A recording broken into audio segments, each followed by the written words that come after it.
Hello, dear students. How are you? I hope everybody is fine. तो dear students,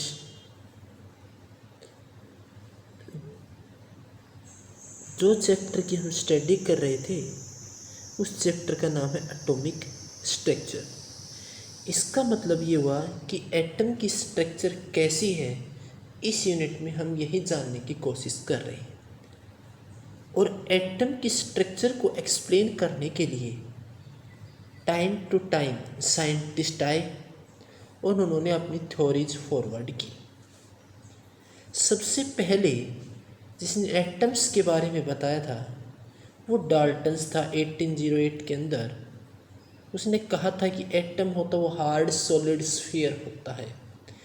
उसके बाद Thomson's ने अपनी थ्योरीज फॉरवर्ड की, जिसको बाद में जाना गया वाटरमेलन मॉडल के नाम से। उसने कहा कि जो एटम्स होता है उसके अंदर पॉजिटिवली चार्ज यूनिफॉर्मली डिस्ट्रीब्यूटेड होता है और उनके बीच में जो स्पेस वैकेंट होता है उसमें इलेक्ट्रॉन्स ऑक्यूपाई करता है। इट मीन्स वो चिपका हुआ होता है। उसके बाद रुदरफोर्ड ने अपनी थ्योरी फॉरवर्ड की। उसने बताया कि जो इलेक्ट्रॉन है वो सर्कुलर ऑर्बिट में न्यूक्लियस के चारों तरफ रिवॉल्व करता है। और उसके बाद जो फाइनली जो मॉडल निकल के आया जिसने एटम की स्ट्रक्चर के बारे में बताने की कोशिश की, that is Bohr Atomics model. Bohr ने अपने एटॉमिक मॉडल का जो फर्स्ट पोस्टुलेट है और सेकंड पोस्टुलेट है उसने वही पोस्टुलेट रखा जो रुदरफोर्ड ने एक्सप्लेन किया था। तो क्या था वो फर्स्ट पोस्टुलेट रुदरफोर्ड और बोहर्स, जो दोनों की सिमिलरिटी थी। उसने बताया था बोहर ने कि एटम्स होता है उसके अंदर न्यूक्लियस होता है और न्यूक्लियस के अंदर प्रोटॉन और न्यूट्रॉन प्रेजेंट होते हैं। Atom has nucleus where all proton and neutron are present. फिर रुदरफोर्ड ने बताया कि जो न्यूक्लियस होता है उसका जो साइज होता है वो बहुत छोटा होता है, 10⁻⁻13 सेंटीमीटर्स, और ये एटम के बिल्कुल सेंटर में ऑक्यूपाई करता है। ये पोस्टुलेट बोहर और रुदरफोर्ड दोनों का कॉमन था। उसके बाद जो सेकंड पोस्टुलेट था वो ये था, उसने बताया कि जो ऑर्बिट होते हैं जिसके अंदर इलेक्ट्रॉन्स रिवॉल्व करेंगे वो कुछ एक फिक्स्ड ऑर्बिट के अंदर ही रिवॉल्व करेंगे, जिसको आप स्टेशनरी ऑर्बिट कहो।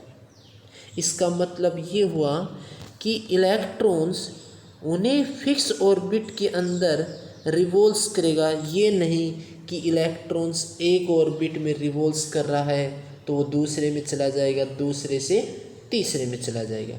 फॉर एग्जाम्पल ये हमारा न्यूक्लियस है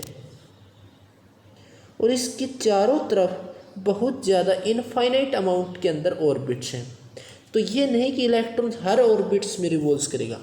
इलेक्ट्रॉन उन्हीं ऑर्बिट्स के अंदर रिवॉल्व करेगा जिसकी एनर्जी फिक्स होगी।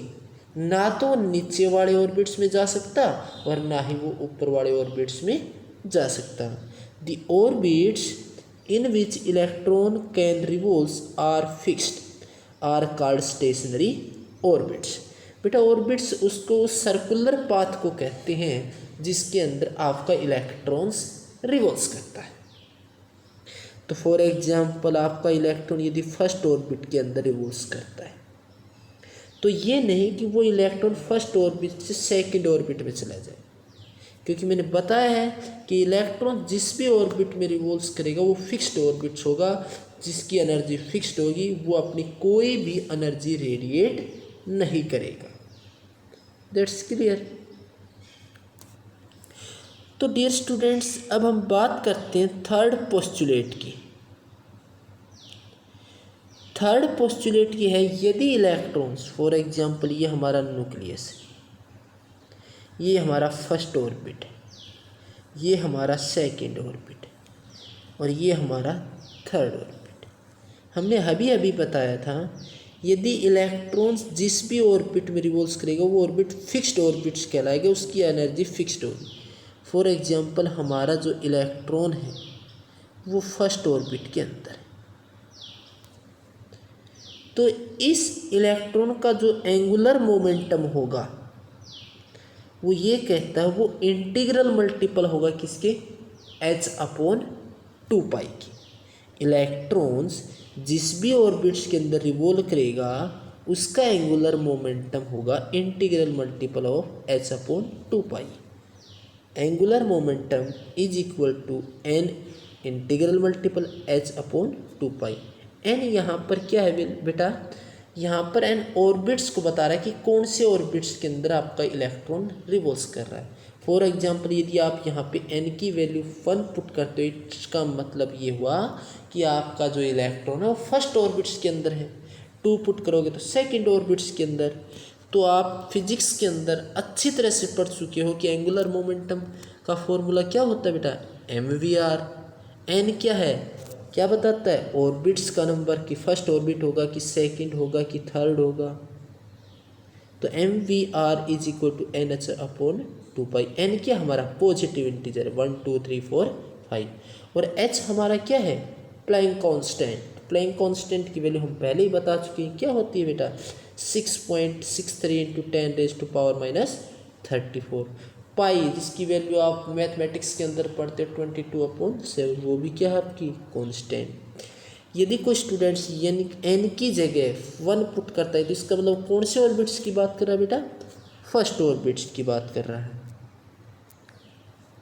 और जैसे हमने n की जगह 1 पुट किया तो यहाँ पर क्या आ गया nh/2π है।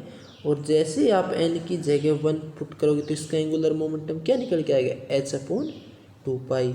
और जैसे ही आप n की जगह 2 पुट करते हो तो क्या निकल के आएगा एंगुलर मोमेंटम सेकंड ऑर्बिट का 2h/2π। इसी प्रकार ये प्रोसीजर चलता रहेगा। तो चलिए स्टूडेंट्स अब हम बात करते हैं फोर्थ पोस्टुलेट को, जिसके अंदर क्या बताया बोर्स ने, देखते हैं। उसने बताया कि फॉर एग्जांपल ये हमारा न्यूक्लियस है और इसके चारों तरफ इलेक्ट्रॉन सर्कुलर ऑर्बिट्स में मूव कर रहा है। तो उसने बताया ये इलेक्ट्रॉन्स उन्हीं ऑर्बिट्स में मूव करेगा जिसकी एनर्जी फिक्स होगी। ये नहीं कि इलेक्ट्रॉन फर्स्ट ऑर्बिट में है तो वो सेकंड में चला जाएगा, सेकंड से थर्ड में चला जाएगा, ऐसा नहीं हो सकता। तो उनकी एनर्जी होगी वो फिक्स होगी, डेफिनेट होगी। तो फर्स्ट ऑर्बिट की एनर्जी को क्या दिखाओगे, E1, सेकंड को E2, थर्ड को E3, फोर्थ को E4। और जो न्यूक्लियस के जो नियरेस्ट जो ऑर्बिट होता है उसको बोलते हैं बेटा K सेल। उससे जैसे जैसे हम दूर जाते हैं न्यूक्लियस से तो उसके बाद L सेल, उसके बाद M सेल और उसके बाद N सेल।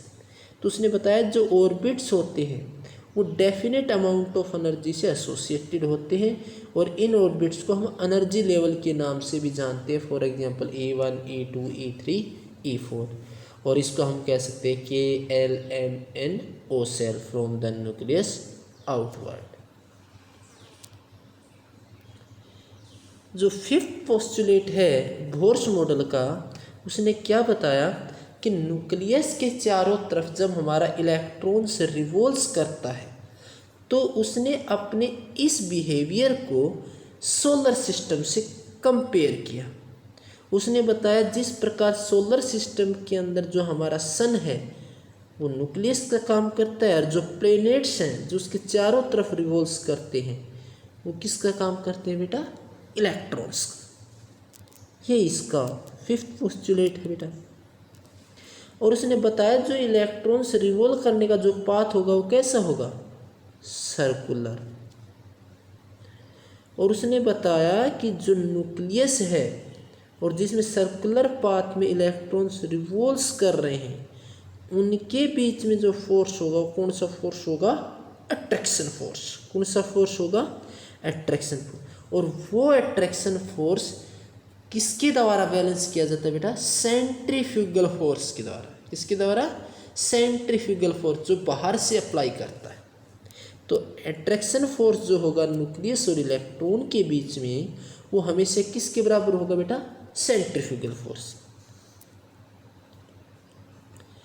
अब उसने किसी स्टूडेंट ने पूछा बोर से कि यदि सर हमारा जो इलेक्ट्रॉन है वो लास्ट ऑर्बिट में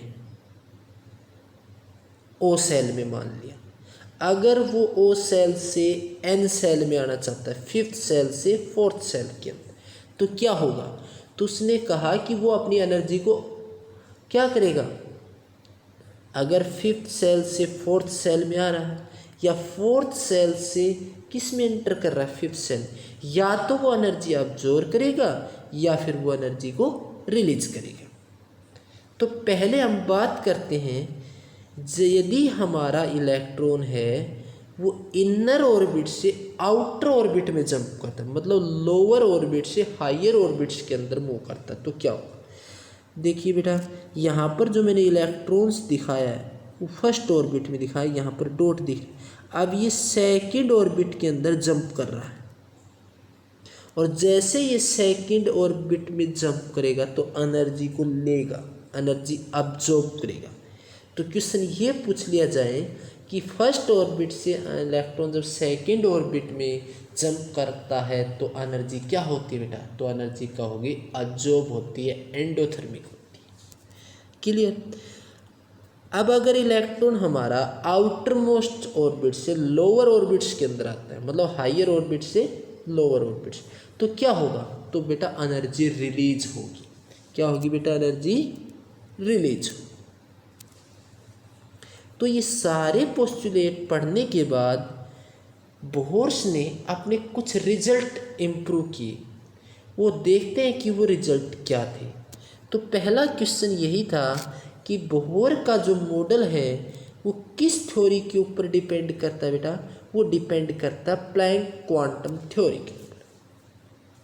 और जो बोर एटॉमिक मॉडल होता है वो सिंगल इलेक्ट्रॉन स्पीसीज के लिए होता है। फॉर एग्जांपल हाइड्रोजन है, हाइड्रोजन का एटॉमिक नंबर 1, जिस सब्सटेंस का जितना एटॉमिक नंबर होगा उतना ही प्रोटॉन और उतना ही electron.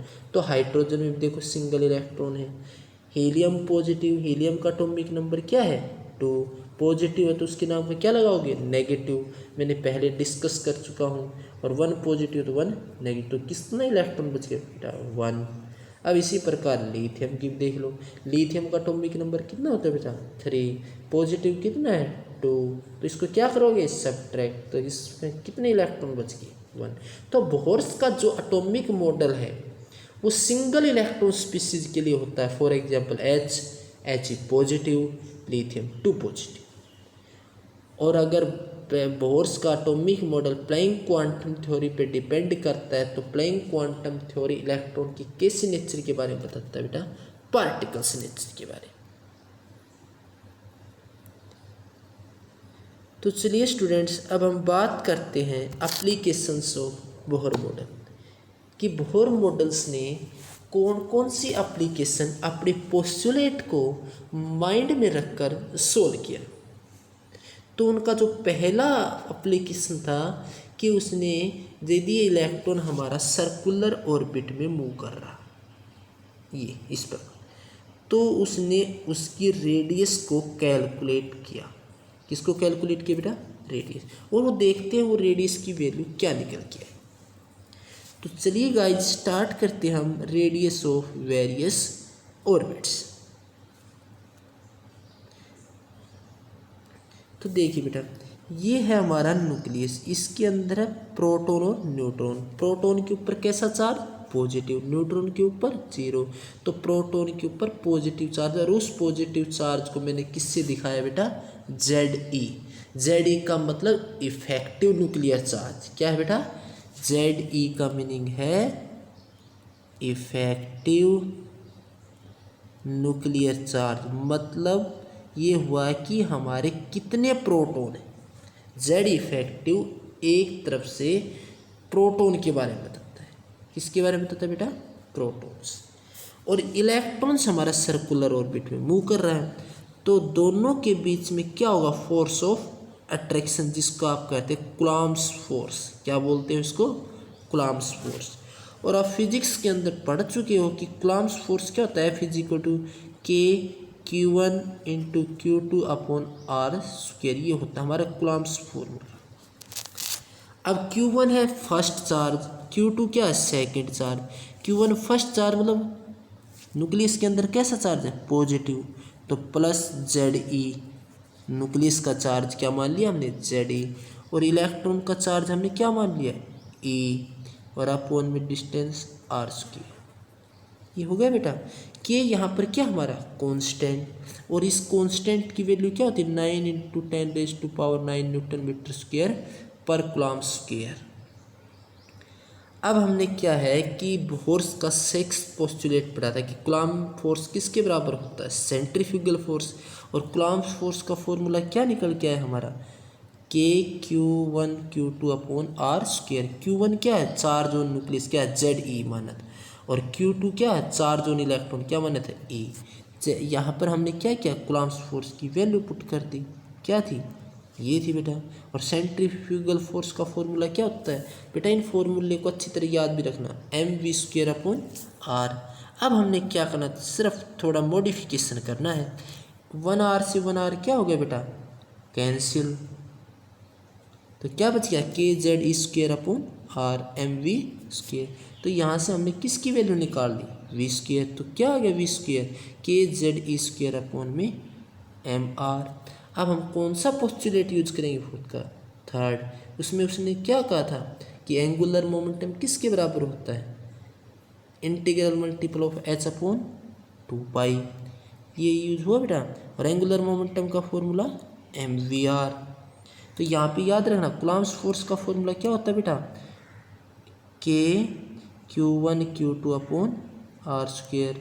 Q1 charge on nucleus ZE, Q2 charge on electron E, और angular momentum mvr, centrifugal force mv² upon r। तो यहाँ पे एंगुलर मोमेंटम का फॉर्मूला पुट किया, तो यहाँ से हमने किसकी वैल्यू निकाली v की NH upon 2πmr right side में चला जाए। अब हमने क्या करना है जो इक्वेशन थर्ड के अंदर जो हमारी v की वैल्यू आई है बेटा उसको हम इक्वेशन 2 के अंदर पुट करेंगे, तो देखते हैं कि क्या रिजल्ट निकल के आता है बेटा।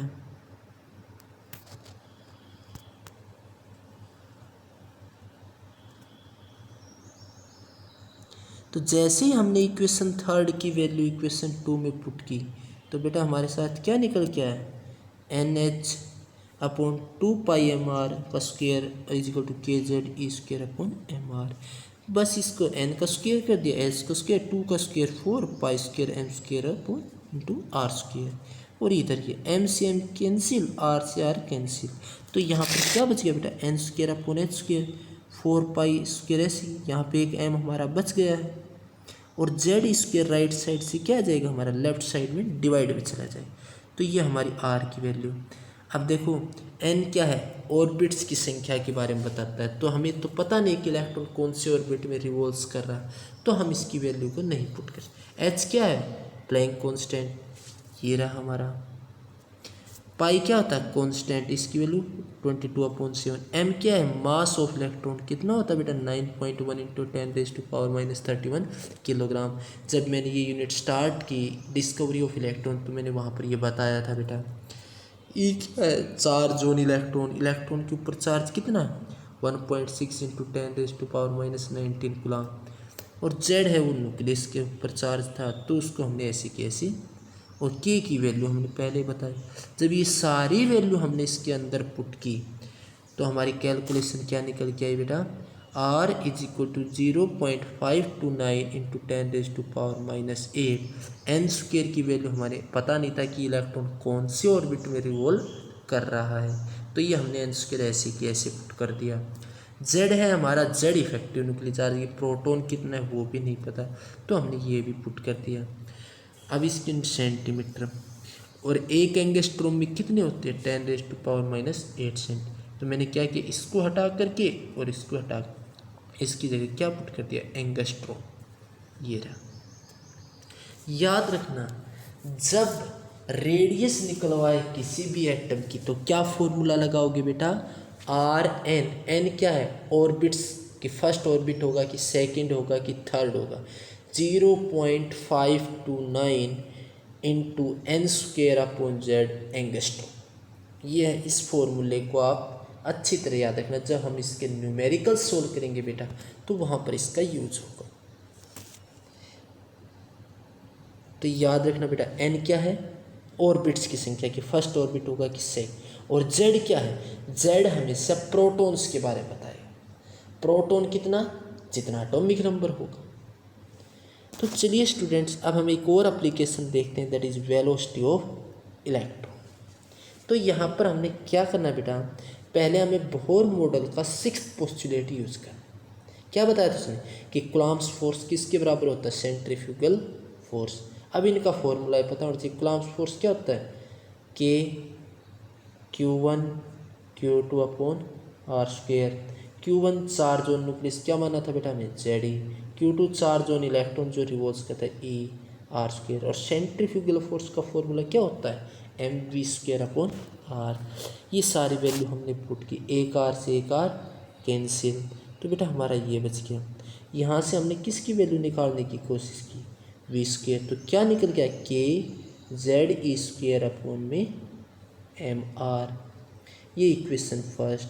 अब हमने क्या किया, एम आर को राइट साइड में ले गए, तो एम आर इंटू में वी, एक वी को इस साइड और इसको इस साइड, तो M V R is equal to K Z E square upon में वी। अब हमें क्या करना है, बोहर मॉडल का थर्ड पोस्टुलेट यूज करना है। क्या था थर्ड पोस्टुलेट, कि हमारा जो एंगुलर मोमेंटम होता है वो इंटीग्रल मल्टीपल होता है किसके, एन एच अपॉन 2 पाई के। एंगुलर मोमेंटम का formula M V R N H upon 2 pi. Equation first के अंदर हम किसकी वैल्यू पुट कर दी, इक्वेशन से एम वी आर की वैल्यू क्या हमारे पास, एन एच अपॉन 2 पाई। ये हम यहाँ पर पुट कर देते हैं, एन एच अपॉन 2 पाई। तो K Z E square is equal to N H, V हमारा मल्टीप्लाई में चला जाएगा अपॉन 2 पाई। तो वी हो गए बेटा। और यहाँ से हम किसकी वैल्यू निकाल दिया, वी वेलोसिटी ऑफ 2 पाई, इस साइड क्रॉस मल्टीप्लाई 2 पाई के जेड स्क्वायर अपॉन में एन एच। पाई की वैल्यू आपको पता है 22/7, के की वैल्यू भी पता है 9 इंटू 10⁻⁹। जेड आपको पता नहीं कितने प्रोटॉन उसको फूटने का, ई इलेक्ट्रॉन का चार्ज कितना 1.6 इंटू 10⁻⁻19। और एच क्या फ्लाइंग कांस्टेंट, इसकी value 6.63 into 10⁻⁻34 joule second. N क्या है, ऑर्बिट्स की संख्या की, कौन से ऑर्बिट्स में इलेक्ट्रॉन मूव कर, ये भी नहीं पता। तो जिन जिन की वैल्यू हमें पता उनकी पुट की, तो वेलोसिटी का फॉर्मूला क्या आ गया बेटा, 2.18 into 10⁻6 Z upon N metre पर सेकेंड। तो बेटा ये तीनों फॉर्मूले हमें याद रख। पहला फॉर्मूला क्या था, रेडियस का formula R N is equal to 0.529 N square upon में जेड।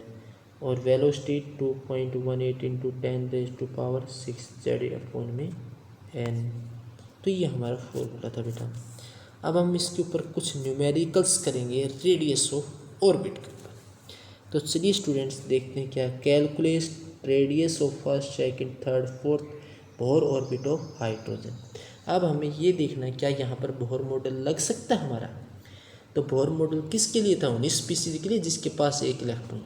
तो यहाँ पर हमारा क्या है, हाइड्रोजन। हाइड्रोजन का एटॉमिक नंबर 1, जिस सब्सटेंस का जितना एटॉमिक नंबर होता है उतने प्रोटॉन और उतने इलेक्ट्रॉन। यदि हमारे इसके अंदर एक इलेक्ट्रॉन, तो इसका मतलब यहाँ पर बोहर मॉडल लग सकता है।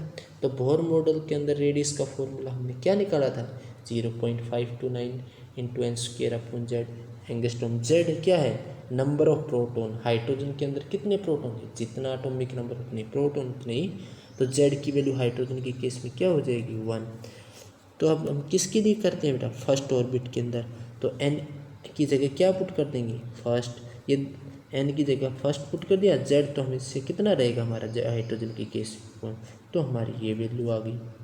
अब आप किस ऑर्बिट्स के लिए निकालोगे, सेकेंड। तो एन की वैल्यू क्या पुट कर दोगे, 2। फॉर्मूले के अंदर एन की वैल्यू 2 पुट की। जेड हाइड्रोजन के केस में कितने गया, नंबर ऑफ प्रोटॉन 1, तो हमारी ये वैल्यू आ गई। अब इसी प्रकार हमने कौन से ऑर्बिट की निकालनी है बेटा, थर्ड ऑर्बिट्स। तो यहाँ पर हम क्या करेंगे, एन की वैल्यू 3 पुट कर देंगे। जेड हमारा 1 ही रहेगा, तो हमारा ये फॉर्मूला निकल के आ गया। और इसी प्रकार हम कौन सी ऑर्बिट की निकाल सकते हैं बेटा, फोर्थ ऑर्बिट। तो एन की वैल्यू हम क्या पुट कर देंगे 4, और जेड हमारा 1 ही रहेगा। तो चलिए स्टूडेंट्स अब हम करते हैं second, calculate radius ratio of third and fifth orbit, किसका, हीलियम। अब हमें ये चेक करना है क्या यहाँ पर हमारा बोर मॉडल लग सकता है। तो यहाँ पर क्या है बेटा हमारा स्पीसीज, हीलियम पॉजिटिव। हीलियम का एटॉमिक नंबर कितना होता है 2, पॉजिटिव चार्ज है तो उसको क्या करोगे सब्ट्रैक्ट 1। तो हमारे इसके अंदर कितने इलेक्ट्रॉन बच गया 1, इसका मतलब 1 इलेक्ट्रॉन तो बोर मॉडल लग सकता है। तो यहाँ पे बोर मॉडल लग सकता है। तो बोर मॉडल के अंदर रेडियस का फॉर्मूला क्या होता है बेटा, Rn is equal to 0.529 n square upon Z angstrom. कौन से ऑर्बिट की निकल है थर्ड, तो एन की वैल्यू क्या पुट कर दी 3, और जेड क्या है number of proton in helium. Helium का जितना एटॉमिक नंबर होता है उतने ही क्या होते हैं प्रोटॉन, तो यहाँ पर 2 पुट कर दिया। तो इसी प्रकार फिफ्थ ऑर्बिट के लिए निकालो तो एन की वैल्यू क्या पुट कर देगी 5, तो यहाँ पर 5 पुट कर दिया। 2 तो रहेगा हीलियम के केस में, तो हमारी इक्वेशन 2 निकल के आ गई। तो फर्स्ट इक्वेशन को हम किससे डिवाइड कर देंगे बेटा, रेशियो निकला तो सेकंड से। इक्वेशन फर्स्ट को इक्वेशन सेकंड से डिवाइड कर दें तो हमारा क्या निकल के आएगा रेशियो 9:25। तो डियर स्टूडेंट्स, जिस प्रकार से मैंने आपके लिए 2 न्यूमेरिकल सोल्व किए, उसी प्रकार से मैं आपके लिए एक होमवर्क असाइनमेंट दे रहा हूँ। Question number 3, question number 4, question number 5, जो फर्स्ट और क्वेश्चन नंबर 2 की तरह है सिमिलर, आपको उनको करना है। उनके लिए मैंने कुछ हिंट भी दे रखा है बेटा। तो आप सभी इस होमवर्क को असाइनमेंट के रूप में अच्छी तरह सोल्व करना है। तो बेटा इस लेक्चर में हमने इतना ही जाना कि बोर्स ने अपनी थ्योरी क्या दी थी और उस थ्योरी से उनकी क्या एप्लीकेशन निकल के आई। जब भी हमारा नेक्स्ट लेक्चर होगा तो हम देखेंगे जब इलेक्ट्रॉन सर्कुलर ऑर्बिट में मूव कर रहा है तो उसकी एनर्जी की वैल्यू क्या हो सकती है। तो हम नेक्स्ट लेक्चर के अंदर energy of electrons application solve करेंगे। तब तक के लिए बेटा गुड बाय।